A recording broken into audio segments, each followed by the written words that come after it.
রেস্টুরেন্টগুলোতে collagen আর চিনি দিয়ে এমন একটি রেসিপি তৈরি করে যা খাওয়ার জন্য মানুষের ভিড় লেগে থাকে। কিন্তু আমাদের একটা কথা জানা নেই, সেখানে কম খরচে এবং সহজভাবে তারা এগুলো তৈরি করে আর আমাদের কাছে অনেক বেশি দামে বিক্রি করে হোটেল এবং রেস্টুরেন্টগুলোতে আমাদের বোকা বানায়। আর অনেক দামি হওয়ার কারণে খুবই কম মানুষ সেখানে গিয়ে খেতে পারে। তবে চিন্তা নেই, আজকের এই ভিডিও দেখার পরে আপনি আপনার বাড়িতেই খুবই সহজে এবং কম খরচে এটা বানাতে পারবেন এবং এর মজা নিতে পারবেন। দেখুন, চিনি, ডিম আর কলাগুলোকে ভালোভাবে মিক্স করা হয়ে গেলে আমাদের একটি ব্লেন্ডারের মধ্যে ঢেলে দিতে হবে। এখানে খুবই ভালোভাবে ব্লেন্ড করে নিতে হবে। এটা ব্লেন্ড হতে হতে এদিকে আমাদের কিছু কাজ সেরে নিতে হবে।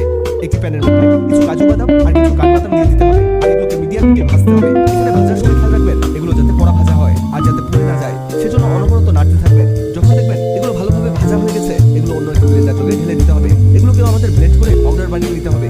এদিকে একটি প্যানের মধ্যে দিতে হবে পানি। এখানে 1 টেবিল চামচের একটু বেশি পানি দিলেই হবে। আর এর মধ্যে দিতে হবে 1 টেবিল চামচ চিনি। এই চিনিটাকে গলিয়ে একেবারে লাল বানাতে হবে। এটা হলো আপনি কোথা থেকে ভিডিওটি দেখছেন, যাতে পরের ভিডিওতে আপনাকে ধন্যবাদ জানাতে পারি। আমাদের আগের ভিডিওতে কমেন্ট করেছেন রংপুর থেকে সানোয়ার হোসেন, ঢাকা থেকে সাদিয়া, গাজীপুর থেকে নাদিয়া কুকিং। আপনারা যারা কমেন্ট করেছেন আপনাদের ধন্যবাদ। এই দেখুন, আমাদের ক্যারামেলটি একেবারে রেডি হয়ে গেছে। টিফিন বাটির মধ্যে এই ক্যারামেলটিকে দিয়ে দিতে হবে। অবশ্যই এটাকে চারদিকে ছড়িয়ে দিবেন। এরপর একটি প্লেটের মধ্যে দিতে হবে 1 টেবিল চামচ ময়দা।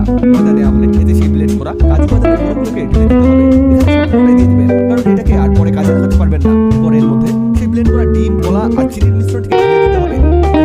এটা কিন্তু খুবই ভালোভাবে ব্লেন্ড হয়েছে আর এটা মসৃণ হয়েছে। দেখুন, এবার সবকিছুকে করতে হবে মিক্স। এটা কিন্তু ফাইনাল মিক্স, তাই একটু সময় নিয়ে হলেও ভালো করে মিশিয়ে নিতে হবে যাতে সবগুলো উপাদান একটার সাথে আরেকটা লেগে যায়। এটা দেখে হয়তো আপনি বুঝতে পারছেন না এটা আসলে কি তৈরি হচ্ছে, কিন্তু যখন এটা তৈরি হবে তখন আপনি অবাক হয়ে বলবেন এভাবেও কি মজাদার খাবার তৈরি করা যায়। এবার এই মিশ্রণটিকে সেই রেডি করা টিফিনের মধ্যে ঢেলে দিতে হবে। শুধু ঢেলে দিলে হবে না, এটাকে ভালোভাবে সেট করে নিতে হবে আর লাস্টে এই ঢাকনাটাকে লাগিয়ে দিতে হবে। এবার একটি সসপ্যানের মধ্যে একটি স্ট্যান্ড বসিয়ে দিব আর এর মধ্যে দিতে হবে পর্যাপ্ত পরিমাণ পানি। পানির পরিমাণটা স্ট্যান্ডের কাছাকাছি দিতে হবে আর এর মধ্যে সেই টিফিন বাটিটিকে বসিয়ে দিব। এভাবে এটাকে ঢেকে দিতে হবে আর চুলা হিট মিডিয়াম করে দিয়ে 20 মিনিট অপেক্ষা করতে হবে। কিভাবে বুঝবেন এটা হয়েছে কিনা? এর মধ্যে একটা কাঠি প্রবেশ করাবেন। কাঠি ভেজা থাকলে এটা হয়নি, আর শুকনো থাকলে এটা হয়ে গেছে। আমাদের এটা হয়ে গেছে। এই দেখুন কি চমৎকার পুডিং তৈরি করা হলো। দেখেই কেমন খেতে ইচ্ছে করছে আর এর টেস্ট অসাধারণ।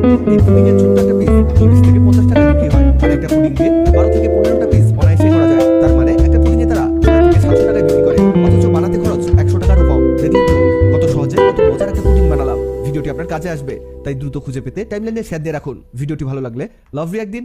এমন সব তথ্যবহুল ভিডিও পেতে ন্যাচারাল বিউটি হ্যাক্সকে লাইক ও ফলো দিয়ে রাখুন।